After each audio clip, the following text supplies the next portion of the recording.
Once when I was about 5 or 6 years old, I came out here and there was frost on this pipe, and I decided to lick it off, and my tongue froze to the damn pipe.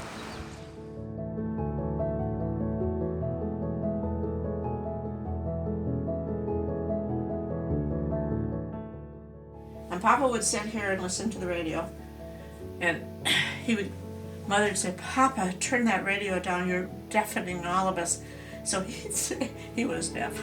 So he'd get up and he'd go, "Oh," like this, and turn the radio up. Then he'd turn it down until he could catch the sound in his ear. That's one of the things that I remember forever, is Papa sitting in his chair listening to the radio like that.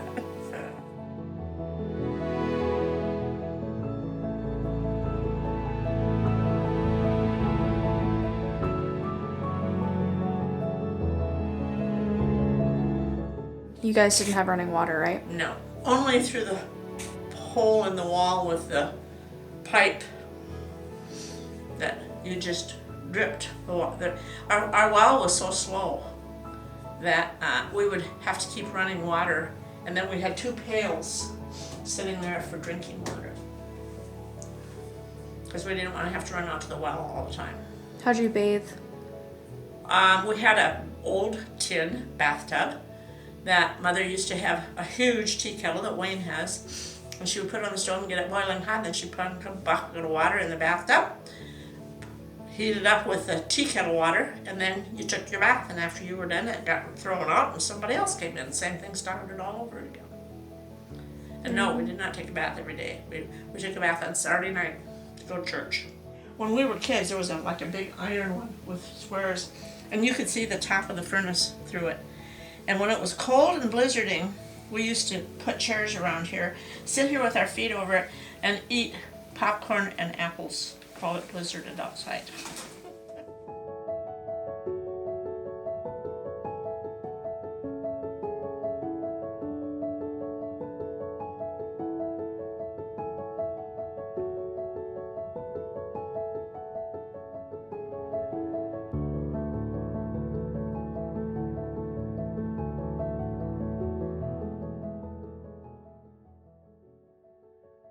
I was born in Woonsocket, South Dakota, on a farm near Woonsocket, South Dakota, on July 16th, 1939. Growing up on a farm, you're very busy. You are never bored, and you don't have to worry about something to do, because up until you're about 5 years old, you're just kind of a drag on the family. After that, you have to become a working member. And so when you're 5 years old, you start to get chores. And the chores can be things like picking cobs to heat in the heating stove, or it can be maybe by the time you're 6, gathering eggs, and you better not break any. And then you progress with your chores as you're older. So you go to school, come home, you do your chores. And then in the summertime, you do things like work in the garden. You have to, of course, do help with washing and ironing and all that kind of stuff when you're a girl.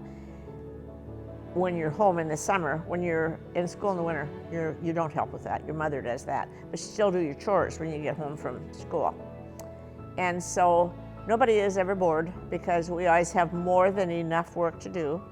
But every afternoon, even in the summertime when we were very busy canning and working in the garden and doing all that, we got an hour off in the afternoon to do whatever we wanted to do.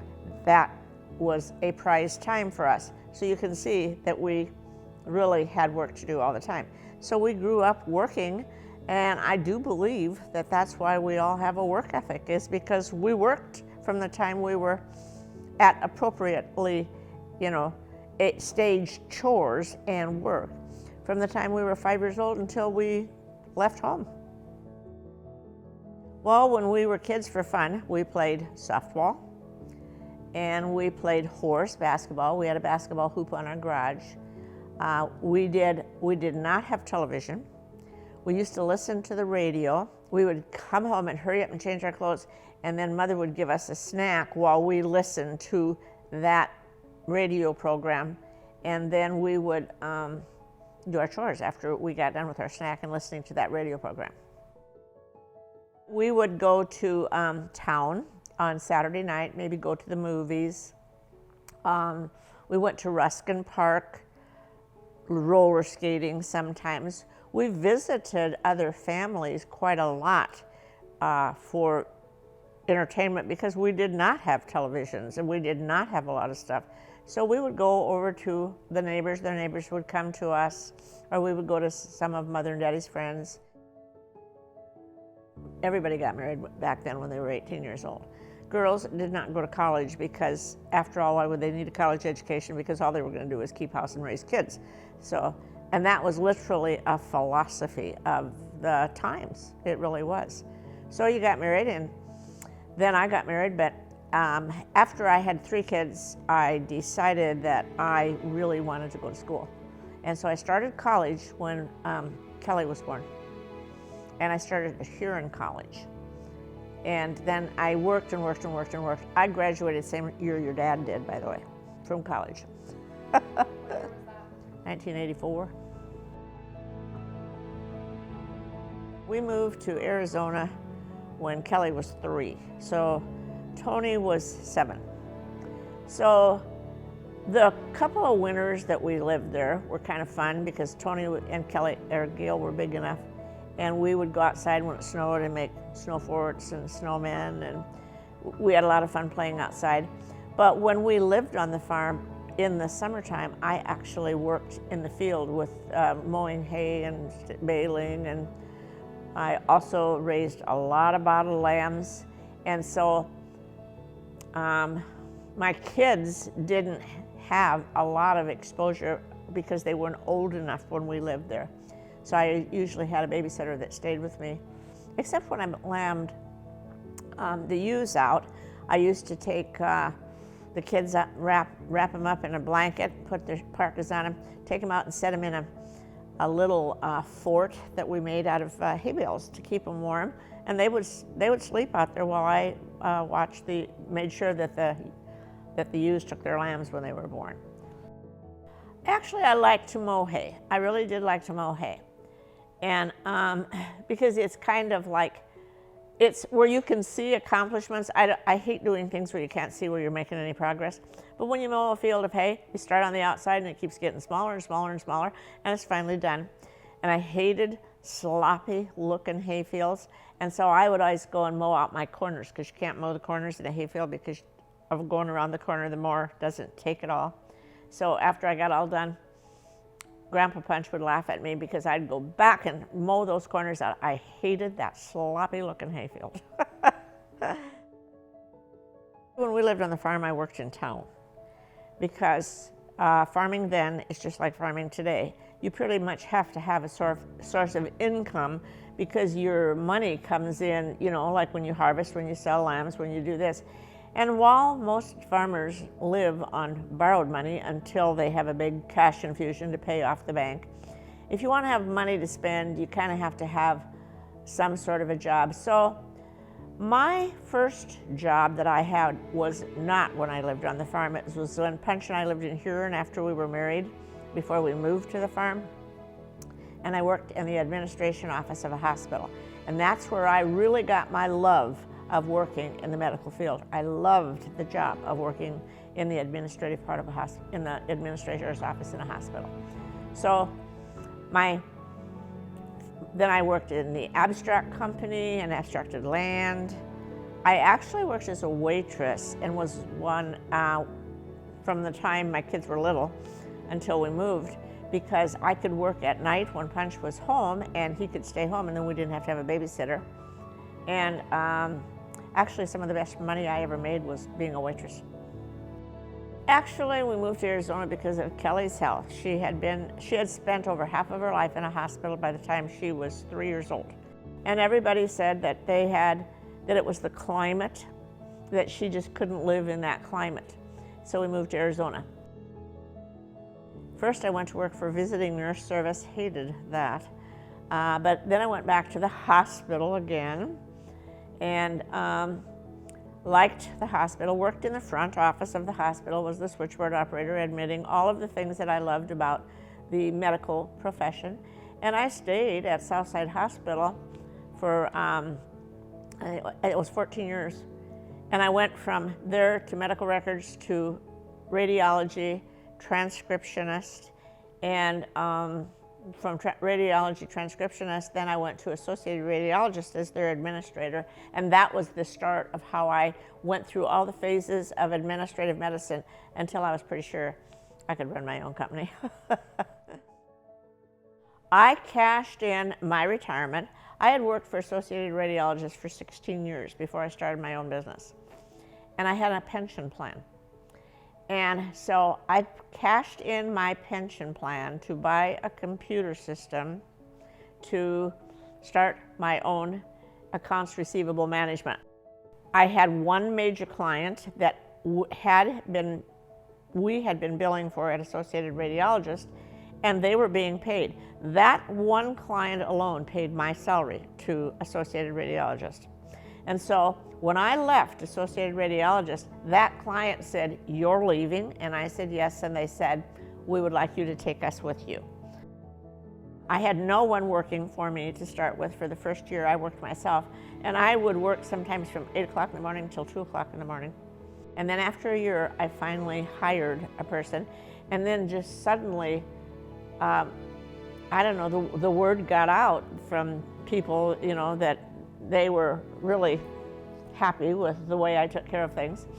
So by the time I had been in business for 3 years, I had several employees and couldn't take care of it myself, and that's when I hired your dad. Everything I'd worked for until I was 50 years old, because I started MedStat when I was 50 years old, was sitting in a computer in an office that wasn't as big as my house. And I thought, well, you know, if I don't make this, I sure blew it. But I loved having employees that loved us.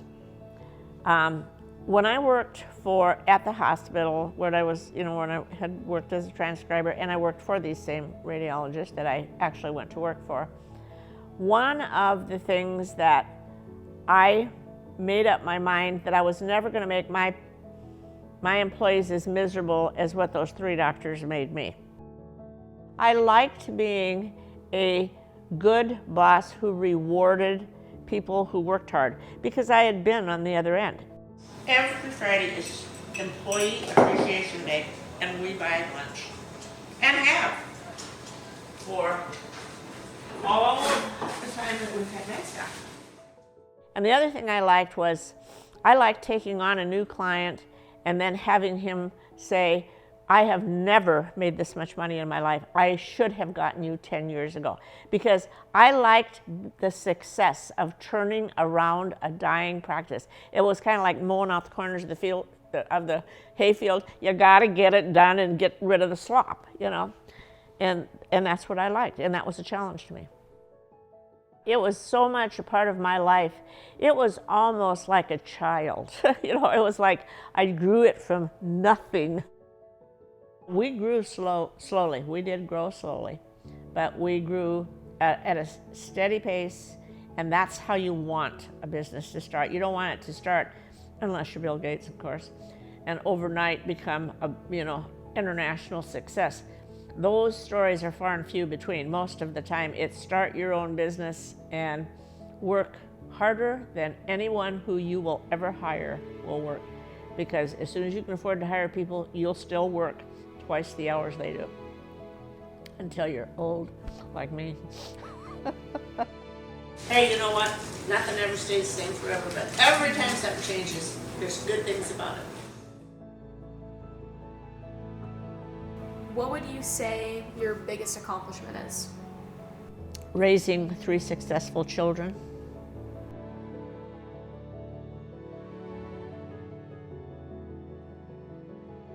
And I have really successful grandchildren, by the way. What do you think is the key to success? Hard work. I think hard work is the key to success, but I also believe that excellence comes in there. I think that whatever job you do, even if it's cleaning toilets, you better be the best toilet cleaner in the place. Because if you're the best toilet cleaner in the place, you'll probably soon be the supervisor of the janitor service. I mean, you only climb in every job that I started at the bottom. And before I left that position, I was in a management position. What do you think is the key to happiness? If you're looking for happiness, you haven't found what you want yet. And there are many people who go through life, you know, thinking that if they get a better car, if they get a bigger car, if they get a nicer house, if they get this or that they'll be happy. Things do not make you happy. Accomplishments make you happy. So if you work for and make yourself the best at whatever it is you're doing at the present time, I think you will be happy, because you'll be happy with yourself because you did a good job. What are you most grateful for? I am most grateful for my family. I live, now that I can afford it and have the means to do with it, I live for our family vacations where all of the cousins and the siblings and the in-laws and everybody can get together. I think that God has blessed me greatly, and I do not believe that you can do all of this without God, by the way. I mean, I think I know what you're going to say, but the audience doesn't. What are you looking forward to most in your future, like this day forward? Trips, trips, trips with my kids and grandkids. Really and truly. What did you think I was going to say? That's what I thought you were going to say. Hi, Marilynn. Hi, Mom. We just wanted to tell you as we leave for our Carmel vacation how much we appreciate you and all of the years and the trips and everything you've done for us. I'm gonna cry. Anyway, so we're not too good at video, so Tony, you gotta say something to your mom. Just thanks for everything, Mom, for all you do. Love you. Love you much. See you soon. Bye. Bye. Hey Mom, we're sending you this video to thank you for all the wonderful opportunities and vacations you've given us over the last 23 years. I want to summarize for you all the places that you've taken us. We've been all over the United States. We've been to the South and the Southeast and the Midwest and the West. We visited national parks, water parks, theme parks, and beaches. We've been to Hawaii in 3 different ways. We've been to 5 countries: Mexico, France, Italy, Spain, Jamaica. We visited the Commonwealth Caribbean island of Puerto Rico, and we visited the sovereign city-state of Monaco. We visited the British territory Turks and Caicos. We've been on 5 islands: Hawaii, Puerto Rico, Jamaica, Tybee Island, and Turks and Caicos. We have been so fortunate to do all these things as a family over the last 23 years, and we so greatly appreciate the experiences that you've given us. I love you. I'm so glad that we're having this fabulous week together, and I hope that there will be many, many more. Hi, Marilynn. Thanks for the last 23 years of fun, travel, and wonderful family memories. Looking forward to seeing you and everyone on Saturday. Love you. Hi, Mom. It's hard to believe it's almost your birthday again and time for the family vacation. I just want you to know how grateful I am for all of the vacations that you've taken me and my family on, all of the things that you do for us. You truly help us to understand how important family is. You inspire me to be a better person, and I am so grateful that you are my mother, and I love you with all my heart. Hi Marilyn, Rick and Loretta here. We are on our way. We are currently in Westport, Washington. We spent a few days on the road on another wonderful adventure, all because of you. We just wanted to say thank you for creating all these wonderful memories for not just Rick and I, but for our kids also, and also for our grandkids. You have given us years and years of wonderful memories. And just like you like, I'm going to start crying. So thank you, Marilyn. We love you. Thank you, Grandma Marilyn. We love you. Thank you, Grandma. I love you. Hi, Grandma. We love you so much. We think the world of you. You're the strongest woman I know. And we thank you so much for all the amazing experiences you've given us. Thank you. Glory says thank you. Hey Grandma, I was editing this and I realized that I need to make a thank you video, so here we are. I just want to say thank you so much for everything you do for our family. Thank you for these trips. I love that it brings us all together every year. And I'm so grateful for you. I love you so much. And I look forward to more trips and more time together. Hi, Grandma. Thank you for all the experiences you give us and everything you do for the family. Thank you, Marilyn. We love you. Marilyn O'Cherry. Maybe that's what she likes to be called.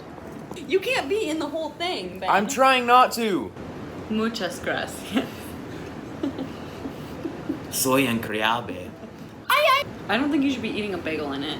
Ew, no, you can't have it. Hey, Grandma. We just wanted to say thank you so much for taking us on these great vacations. They've always been such a blast hanging out with you and the rest of the family. We love you so much. Thank you. You're the bee's knees.